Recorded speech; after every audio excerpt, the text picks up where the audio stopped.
নমস্কার, আমি রাজশ্রী। আমার বং সানাসি ফ্যামিলিতে তোমাদের সবাইকে জানাই ওয়েলকাম। আবার একটা নতুন ভিডিও নিয়ে চলে এসেছি। আজ হলো সোমবার, এখন বাজে 11:30, প্রায় 11:30 বাজে, পুরো 11:30 বাজেনি। তো এখন আমি বেরোচ্ছি ঠাকুর দেখতে। এই যে আমি, ভাই, সঞ্জিত, সমু, মামা মামি এসছে। মামা মামি তো কোনো দিন দেখেনি, তাই বললাম যে চলে আসো বাইক নিয়ে। তো সেই জন্য ওরাও চলে এলো। তারপর এখন আমরা সবাই মিলে যাচ্ছি ঠাকুর দেখতে। প্রথমেই শুরু করলাম ডুয়া.com, মানে আমাদের বাড়ির সামনে তরুণ সংঘ মাঠ থেকে। কী সুন্দর ঠাকুর হয়েছে না? আর সব জায়গায় পুজো এখন শুরু হচ্ছে, মানে এখনও সব শুরু হয়নি, এখনও সব যোগাযান্তি হয়ে সব শুরু হচ্ছে। কারণ কি, তারা মা পুজো, কালী পুজো, এগুলো তো সব রাত্রিবেলায় হয় না।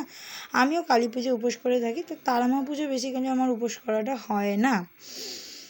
কারণ কি, ঠিকঠাক করে আমার হয়ে ওঠে না, কারণ 2-3 বছর ধরে অফিসে যাচ্ছি, তো হয়ে ওঠে না, সেই জন্য। তারপরে মায়ের কাছে এলাম, মানে এইটা হলো টিপু মামাদের পাড়া।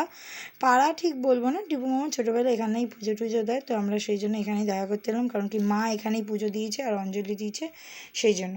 আর এই যে বোম্বা মেয়েরে নাক মুখ ফাটিয়ে দেবো, দেখ কেমন লাগে। আর মামা না উপোস করে আছে, মানে উপোস করে সে অফিসে গেছে, কাজবাজ করেছে, করে আবার এখানে এসে কাজবাজ করছে, পুজোর যোগাযান্তি করছে, করে সে অফিসে রয়েছে। তারপর মামা বললো যে ঠিক আছে, তোরা ঘুরে টুরে আয়, এখানে পুজো হতে তো এখনও দেরি আছে। তারপর আমরা একটু ঘুরতে বেরিয়েছিলাম। এটা হলো জোড়াপুকুরের প্যান্ডেল। জোড়াপুকুরে আগের বছর এরকম বড় করেই প্যান্ডেল করেছিল। আর এখানে একটা কাকিমা মন্ত্র পাঠ করছিল। তারপর জোড়াপুকুরে এক জায়গায় পাশেই দেখলাম ভোগ দিচ্ছে, আর ভোগ দেবে আর আমি নেব না। আমাকে ছোট্ট বাটিতে 1 চামচ দিলেও ভোগ আমি নেব, আমি না করব না কোনো দিনও। কারণ আই লাভ ভোগ, আমার বাইরে স্ট্রিট ফুডের থেকেও ভোগ খেতে বেশি পছন্দ। সেই জন্য আমি আগে ভোগ নিয়েছি। তারপরে ভোগে ছিল খিচুড়ি, আলুর দম, আনারসের চাটনি, পায়েস। তারপরে আমি খাচ্ছিলাম, মামিকে খাইয়ে দিলাম, সঞ্জিতকে খাইয়ে দিলাম। ভাই আর মামা, মা খেলো না, মা তো অঞ্জলি দেবে সেই জন্য খেলো না। ভাইয়ের পেট ভর্তি, আর মামা বললো না, আমি বাড়িতে ভাত টাত খেয়েছি, আমি আর খাবো না, তোরা খা। তারপরে এই দেখুন, আকাশটা দেখুন কি সুন্দর হয়ে রয়েছে না? মা আসছে, সব কিছু ভালো করেই মা আসবে। মা যখন যায় সবার সব খারাপটা নিয়ে যায়, যখন আসে সব ভালো নিয়ে আসে, এটা আমার বিশ্বাস।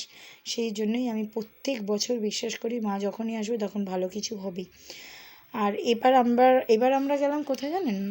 কন্যগড়ের ওই পার নবগ্রামে প্রচুর পুজো হয়েছে, কিন্তু আমি দেখতে পাইনি, বেশি দেখতে পাইনি, 3টে না 4টে দেখেছি, চলে এসেছি। এই ঠাকুরটাকে পুরো বেনারসি পরিয়েছিল, আর এই ঠাকুরটাকে পুরো জামদানি পরিয়েছিল। কী সুন্দর লাগছে না? এক একটা ঠাকুরের এক এক রকম মুখ, এক এক রকম সাজসজ্জা। ঠাকুর এক, তারা মা এক, কিন্তু সবাই সাজিয়েছে আলাদা আলাদা করে, বেশ ভালো লাগছিলো। এখানে কত লোক দেখুন, তখন বাজে রাত্রি 1:30, তাতেই এত লোক। কারণ কি, পুজো হচ্ছে, পুজো তো চলেই এসছে, এখন তো রাত জাগারই সময়। তারপরে এই যে মামা মামি চললো, তারপর ভাই আর সমু যাবে একটা গাড়িতে। আগের বছর, 1 বছর আগে সমু গাড়ি চালাচ্ছিল, ভাই বসেছিল। 1 বছর পর ভাই গাড়ি চালাচ্ছে, সমু বসেছে। আর এখানে একটা পুজো খুব লাইটিং করে, প্যান্ডেল করে, বড় করে পুজো হয়। আর ওদের পুজো তো 7 দিন ধরে হয়, মানে আজকে থেকে পুজো, ওদের ভাসান হবে রবিবার দিন। তো 1 বছরে কত কিছু পাল্টে যায় না, তাই না? কত কিছু 1 বছরে পাল্টে যায়, কত ভালো, কত খারাপ, কত মানে সুখের দিন, কত দুঃখের দিন, সব কিছু মিলিয়ে 1 বছর কেটে যায়। 1 বছর দেখতে দেখতে কেটে যাচ্ছে। মা চলে আসছে, আবার কি, তাই না? এটাই তো আনন্দ, মা আসছে আসছে, এটাই আনন্দ। যেই চলে আসবে না, যেই অষ্টমীটা চলে আসবে, অমনি শেষ হয়ে যাবে, ব্যাস।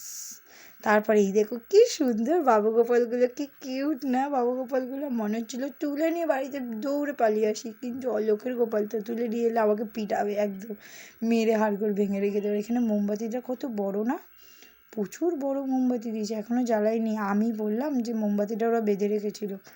তারপর মা সব গোপালদের আদর করে নিয়েছেন। আমি বললাম ওখানে একজনকে ডেকে, আপনারা তো এখানে বেঁধে রেখেছেন, মোমবাতি জ্বালালে কিন্তু ফুলগুলো পুড়ে যেতে পারে, আপনারা একটু সরিয়ে রাখুন। তারপর মা চলে গেছিলো, ভাই মাকে দিয়ে এসেছিলো, দিয়ে এসে তারপর আবার আমাদের সাথে জয়েন করেছিল। মামা মামি ওদিক দিয়ে বাড়ি চলে গেছিলো, কারণ মামা বললো রাত্রি রেখেছে, তার নি তখন প্রায় 2টো বেজে গেছে, যে আমরা বাড়ি চলে যাই। আমি বললাম ঠিক আছে, তাহলে তোমরা বাড়ি চলে যাও, আবার আরেকদিন এসো, তারপর আমরা আবার আরেকদিন কোথাও ঘুরতে যাবো। তারপর আমি আর সঞ্জিত মিলে সব প্যান্ডেলগুলো দেখে নিচ্ছিলাম, বাকি প্যান্ডেলগুলো, ঠাকুরগুলো। তারপর দেখে ডেকে সমুদ্র পাড়ার প্যান্ডেলও দেখে ডেকে তারপর মায়ের কাছে এলাম। মা দেখলাম অঞ্জলি দিচ্ছে, 108টা প্রদীপ জ্বালাচ্ছে, সবাই মিলে জ্বালাচ্ছে, ভালো লাগছে বেশ না? পুজো এলেই একটা পুজোর আলাদাই গন্ধ। তারপর মামা এখানেও ঠাকুরকে দেখিয়ে নিচ্ছিল। এই দেখুন আর তারপরে এসেছিলাম লাস্ট ঠাকুর দেখতে, সেটা হলো নন্দনকাননের ঠাকুরটা দেখতে। হ্যাঁ, আমি সব তারামা প্যান্ডেলের কমপ্লিট করতে পারিনি, এইটুখানি টাইমে কি পুজো কমপ্লিট করা যায়?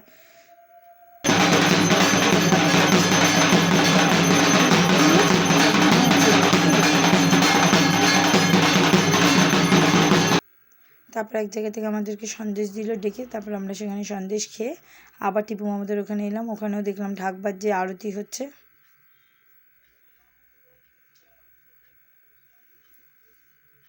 তারপর বাড়ির দিকে রওনা দিচ্ছিলাম, কিন্তু ইটখোলা মোড়ে একটা কাকু ডেকে বললো একটু ভোগ নিয়ে যা মা, তুই তো পুজো দিতে আসিস, একটু ভোগ নিয়ে যা। তারপরে একটা কাকু আমাকে মানে ঠাকুরের একদম আসল ভোগ দিল, সেই ভোগটা নিয়ে বাড়ি চলে এলাম।